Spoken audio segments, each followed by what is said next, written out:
Generation Z likes PewDiePie more than Justin Bieber, LeBron James, and Elon Musk, a new study has shown.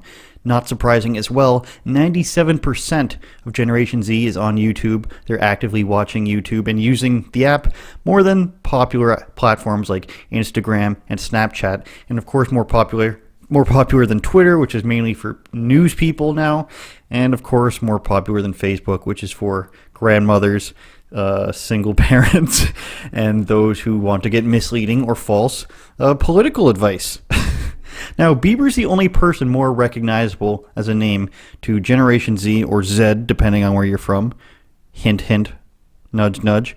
He's the only person more notably recognized than PewDiePie. However, Felix Kjellberg, which is PewDiePie's real name, trust me, we're bros, he's more popular than Justin Bieber, LeBron James, and more. Who is he not more popular than? Of course, your favorite YouTuber, Andrew Says. Consider donating to me $1 a month on Patreon. Just uploaded some exclusive content on there for you.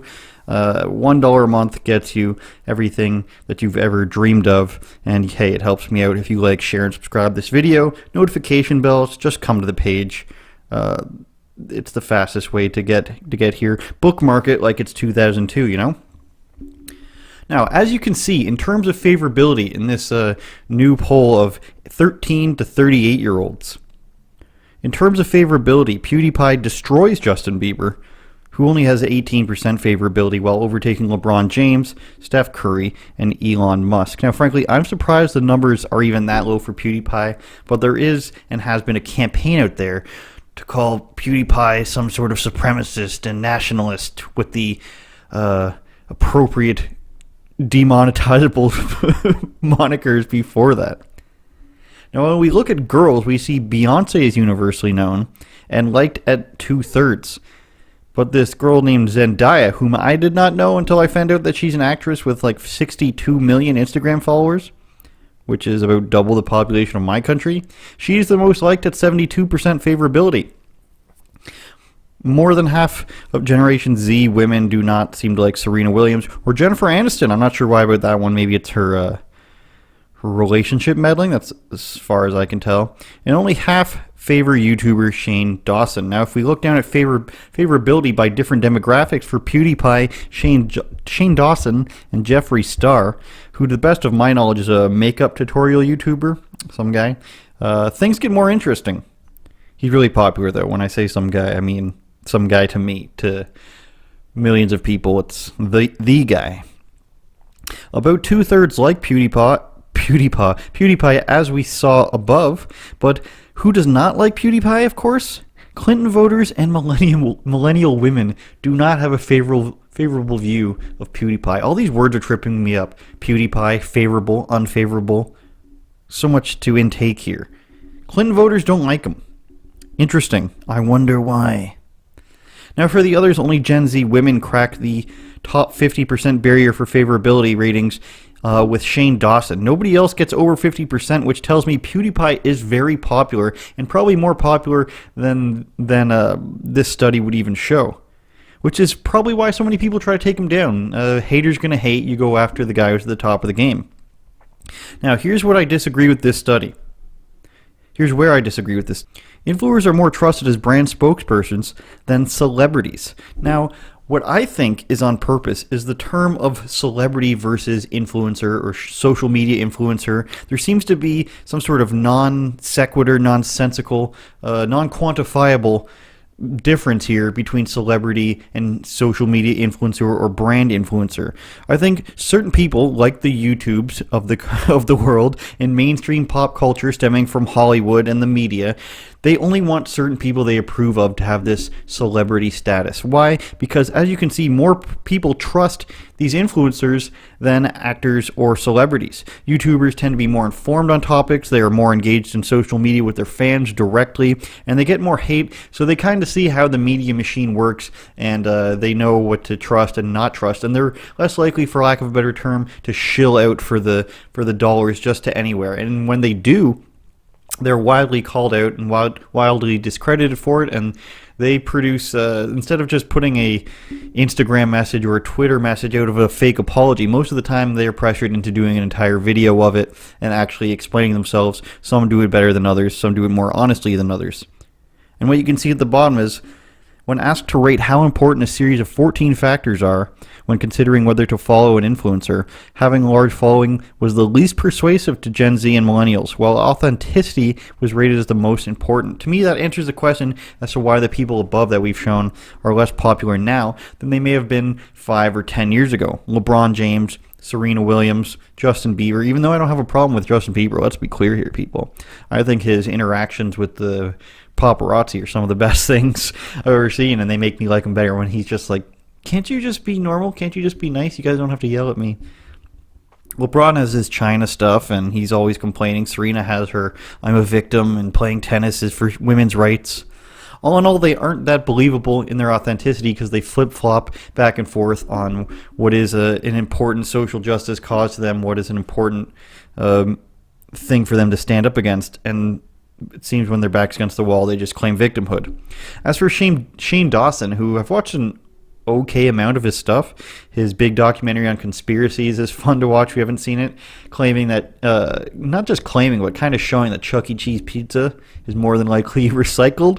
They recycle the uneaten pizza, so let's say you go and get a cheese pizza and you only eat half of it, and somebody else comes over and orders a pepperoni pizza and a cheese pizza.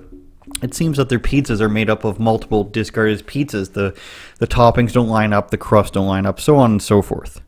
So I can sort of see why people are 50-50 on him, because a lot of his content is him being a friend to YouTubers that people don't like, or going to give people a voice that people don't like. He's a very fair guy. I don't have any problem with him, but I can see why, if you're a fan of somebody else, why you might not like him, because he's giving clout or airtime to people that other people don't like. No platform for fascists. That's what that makes me think of. I hate the thought of not liking somebody just because they speak to somebody else. The main message I'm getting here from this study, this poll, whatever you want to call it, is that millennials and Gen Z are kind of all over the place, and Pewdiepie is very popular. Obviously, you have to take from this. And I get it, because now everybody is into their own things that they like. They like a million different things, and they may like 500 different things, but those won't even come in the realm, or to use a Tom Cruise term, not even in the vicinity of other things that you may like or may not like. People probably won't even have heard of a lot of the stuff that you like, and vice versa. And this is why I think the media doesn't like certain people becoming popular, because they can't control it. And why do they want to control it? Because they want to control the messaging, they want to control the viewpoints, and what is and what isn't outrageous. As you can see, the media gets to decide what's an important and non-important story. Violence in Chicago every week, people dying, not that important to the media. A phone call with Ukraine about Biden, not the most important, even though corruption is likely in there. It's the same thing with YouTube. It's the same thing with a lot of these platforms. They want certain voices and people to be popular, and on YouTube especially, they'd rather you watch makeup tutorials or something about video games than listen to me, for example. Now, why is that? A lot of people seem to think that YouTube is starting to lean towards only having certain people promoted. They're obviously doing this to news, where they only want certain news companies being promoted, but I think what you're going to see in the future is much more selectivity about who gets to have a voice and who gets to have a reach and who doesn't. It's already happening, but I think in the future it'll be more vocal. I saw somebody make a suggestion that eventually there'll be viewer-only accounts, and you'll have to be pre-approved only to, or even to upload videos. So if you want to upload anything, you have to be pre-approved your content. You already see it with big-name YouTubers who just have things removed. It's not even just demonetized anymore. It says, not suitable content. We've deleted this for you. Don't worry. And if you've been subbed to me for a long enough time, it's almost 3 years now that I've been doing this, you'll notice that I used to get 10 times the amount of views when I had 5 to 10 times less subscribers. But since I was demonetized, it's slowly gone way down and down, just like the way everybody says it does. Now, I'm not owed this viewership. I'm not owed a platform by YouTube. It just sucks knowing you have reached certain lengths and then you're being hidden on purpose. It's like you're fighting an uphill battle. You're rowing against the current. Mark Zuckerberg knows a lot about that. He literally made his rowing friends row against the current. Who are those twin guys? They became Bitcoin millionaires, the first Bitcoin rich guys. Whatever, they got a funny last name. They're twins. So if I am your most favorite and likable and favorable YouTuber, you know where to go. I gotta be more favorable than Serena, right? Hit the like button, share, subscribe. Look me right into the eyes while you shower. Listen to my voice while you sleep. Donate $1 on Patreon. You won't notice a difference. $1 coming into your bank account one time a month, and you make it more possible for me to do this, because unless things start to change, my end seems to be drawing to a near, and I don't mean that to freak any of the 10 diehard fans out, but thanks to YouTube, and I guess we can go with China. We can praise China. Maybe that'll help us. I don't know what they want. I don't know how to get out of under the suffocating blanket of YouTube. It's a thing that Tim Pool talks about a lot, where certain topics and certain words will get you immediately demonetized and deranks, and that seems to be happening every single time. So I don't know what to do in terms of YouTube. They clearly don't want people seeing my content, so any support you can give me is much appreciated. Now, if YouTube starts selecting who they want and who they do not want to become popular, I think you'll see more and more of this, and it'll become way out in the open, because I think they know that they're going to have their protected status of being a platform taken away in the future, and they'll just be a publisher status, which means they'll be responsible for everything they put on there. So I think they'll be severely limiting what they'll be putting out on there, or what they'll be allowing to be put out there. So there's just going to have to be another platform, which is a good reminder to tell you that I'm on Minds, I'm on Instagram, Andrew Says on everything, and Andrew Does on Instagram. I wouldn't lie to you, except for maybe this once. Except about, like, I don't know, my age or location. I'm 19, I don't know any better.